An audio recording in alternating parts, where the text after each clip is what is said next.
दोस्तों, भारतीय संस्कृति और परंपराओं के अनुसार एक आदमी अपनी बारात लेकर लड़की के घर पर जाता है और उससे शादी करके उसे अपने घर के दरवाजे तक लेकर आता है। लेकिन कुछ वैज्ञानिकों के अनुसार भविष्य में ये सारी परंपराएं बदल जाएंगी। सब कुछ अपने आप में इतना ज्यादा परिवर्तन करेगा कि कोई भी समझ पाने में नाकाम रहेगा। लेकिन जब बात भूतकाल की हो तो एक कहानी ऐसी भी है जिसने इन परंपराओं के अंदर ऐसे विघ्न डाले जो कोई सोच भी नहीं सकता। अर्जुन की बारात सिंगापुर, जो एक विशाल गांव है, उसी गांव की तरफ रवाना हुई। गांव का नाम आसपास भी काफी मशहूर था। कुछ लोगों का कहना था कि यह गांव इतना ज्यादा शांत प्रिय था कि लोगों को इस गांव से सीख लेनी पड़ती है। लेकिन आजकल अच्छाई का नामो निशान तक नहीं रहता। बारात रवाना हुई तो लोगों में उत्साह की कोई कमी नहीं थी। बैंड बाजी से बारात को रवाना किया गया और बारात में अच्छी खासी भीड़ भी थी। कुछ लोगों ने बारात में पहले से ही विघ्न डालने की सोच रखी थी। दरअसल ये वो लोग थे जो अर्जुन के माता पिता से काफी ज्यादा जलते थे और साथ ही घृणा भी करते थे। बारात रवाना हुई तो लोगों में उत्साह की तो कमी नहीं थी, मगर सिंगापुर गांव के बारे में सोचकर लोगों का माथा खिसक रहा था, क्योंकि कुछ लोग उस गांव को नेगेटिव एनर्जी से भी देखते थे। दरअसल कुछ लोगों की नकारात्मक सोच इस प्रकार बनी हुई थी कि उन्हें लगता था कि उस गांव के अंदर कुछ ऐसी चीजें हैं जो आने जाने वाले लोगों को बेहद हताश और परेशान करती हैं। जीवा और नवीन काफी अच्छे दोस्त थे और इस बारात को सजाने का काम बिंदास अंदाज में कर रहे थे। उनकी गाड़ी इस वक्त सबसे आगे चल रही थी। ये बात साल 2017 की है, यानी कि साल 2017 में जहां लोग आधुनिक दुनिया में प्रवेश कर चुके होते हैं, यानी कि गाड़ियों की संख्या बहुत ही ज्यादा विशाल थी। सिंगापुर गांव बारातियों से तकरीबन 123 किलोमीटर दूर था। तभी जीवा ने अपनी गाड़ी के अंदर पटाखों के साथ साथ बियर की बोतलें भी रखी हुई थी। जीवा और नवीन दोनों एक गाड़ी में बैठे थे।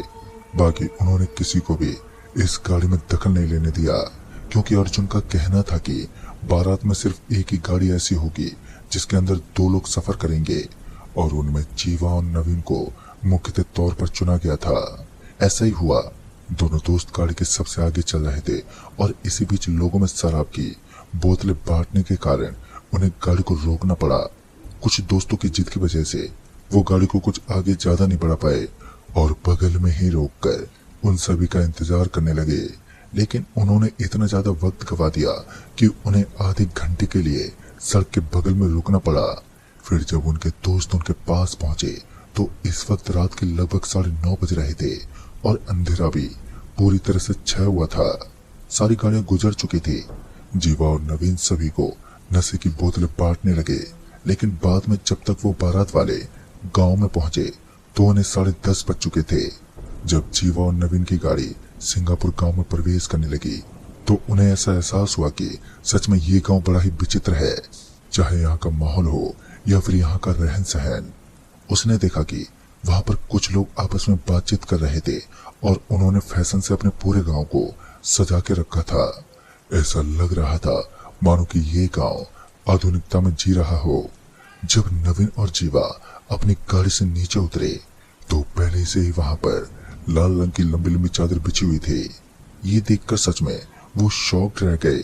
उन्होंने इतना जोरदार स्वागत पहली बार देखा था। दूर से उस घर की रोशनी साफ साफ झलक रही थी जहां बारात पधारने वाली थी, और इतना शानदार स्वागत आज से पहले जीवा और नवीन ने अपनी जिंदगी में पहले कभी नहीं देखा।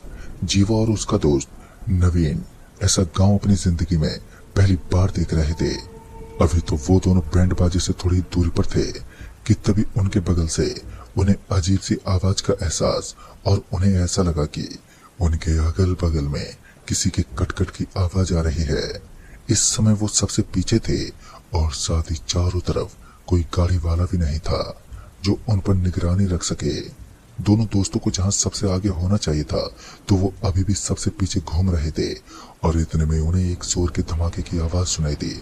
और इस आवाज को सुनते ही जब उन्होंने अपनी नजरों को घुमाया तो उन्होंने देखा कि उनके बगल में जोर की आग चल रही थी। इस प्रचंड अग्नि का तेज इतना था कि उन दोनों की आंखें बंद होने लगी, और उसी दौरान उन्हें किसी के बच्चे की रोने की आवाज सुनाई दी। उन्हें ऐसा लगा मानो अभी भी किसी बच्चे ने जन्म लिया हो। इस तेज तर्रार आवाज के बाद दोनों के होश उड़ गए, लेकिन बाद में जब उन्होंने उस अग्नि के आर पार देखा तो उन्होंने पाया कि एक मासूम औरत अपने हाथ में एक बच्चे लिए खड़ी थी, लेकिन उसके पीछे कुछ ऐसे लोग भी थे जिन्हें देखकर सच में बेहद आश्चर्य हुआ। दरअसल उन सभी के हाथ और पैर उखड़े हुए थे। दिखने में वो बहुत ही खौफनाक लग रहे थे और वाकई ये नजारा बड़ा ही डरावना था। दोनों दोस्तों के हाथ और पैर अब फूल चुके थे। उन्होंने तुरंत एक लंबी दौड़ लगाई और भागने लगे। वो भागते हुए अब तक काफी दूर आ चुके थे। उनकी गाड़ी अभी भी एक जगह पर स्थिर खड़ी थी और इस वक्त उन्हें अपनी गाड़ी ही नहीं बल्कि खुद की जिंदगी की चिंता थी कि कहीं वो दोनों किसी बुरी शक्ति के साए में न फंस जाएं। कहते हैं जब मौत पीछा करती है तो इंसान का बच पाना लगभग नामुमकिन होता है, और उन दोनों को ऐसा एहसास हो रहा था कि वो एक अच्छी खासी दौड़ लगाने के बावजूद भी वहां तक पहुंच पाने में नाकाम है, क्योंकि उन्हें ऐसा लग रहा था कि जैसे जैसे वो उस तरफ दौड़ रहे हैं तो उनकी दूरी लगातार बढ़ती जा रही है। हालांकि ऐसा होना लगभग नामुमकिन था।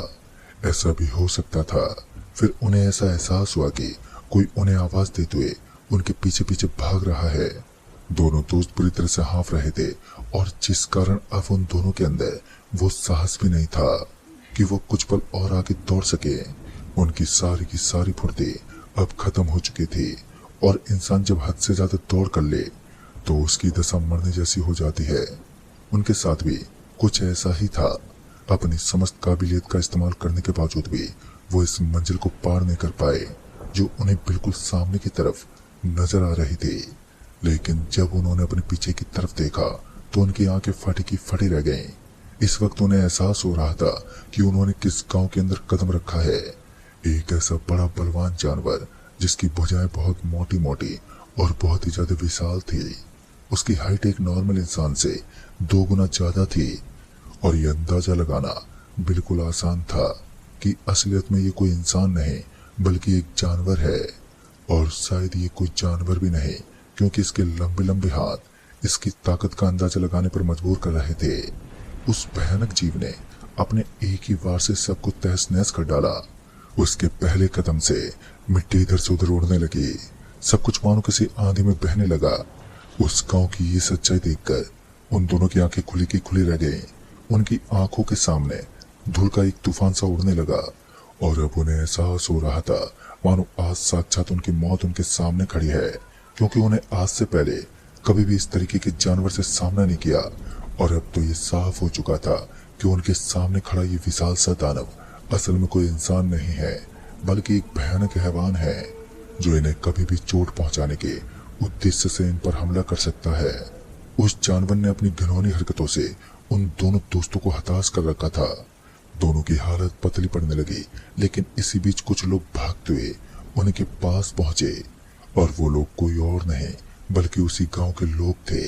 उन्होंने उस भयंकर से दिखने वाले जानवर के सामने हाथ जोड़ लिए और फिर अचानक ही वो वहां से गायब हो गया। ये प्रस्तुत नजारा देखकर उन दोनों की समझ से भी सब कुछ बाहर था। उन्हें कुछ भी समझ नहीं आया कि उस गांव के लोगों ने उनसे कुछ भी न पूछने को भी कहा। दरअसल उन गांव के लोगों का कहना था कि यह एक ऐसा अप्रतिम रहस्य है जिसे सबके सामने खोलना एक घोर पाप है, और इस पाप को जन्म देना उन गांव वालों को कतई बर्दाश्त नहीं होता, जिस कारण ये रहस्य सिर्फ रहस्य बना रहेगा। दोस्तों, आज इस कहानी को कई साल हो चुके हैं, लेकिन आज भी इस रहस्य से पर्दा नहीं उठ पाया कि अंततः उस गांव में वो जानवर कौन था और उसके असीमित शक्तियां नवीन और उसके दोस्त को आघात क्यों पहुंचाती। कुछ लोग आज भी दावा करते हैं कि उस गांव के अंदर उस राक्षस का साया मंडराता है, लेकिन कोई भी इस बात को नहीं जानता कि आखिर वो राक्षस है या फिर कोई देवता।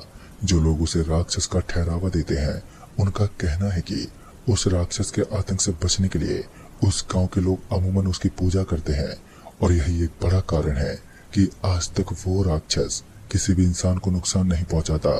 वो सिर्फ अपने आप को भगवान मानता है और लोग उसकी पूजा भी करते हैं, लेकिन अब हकीकत क्या है इस बात से कोई भी रूबरू नहीं है। न ही उस गांव की बेटियों को इस बारे में चर्चित किया जाता है, और न ही आने वाली पीढ़ी को इस बात के बारे में कुछ बताया जाता है।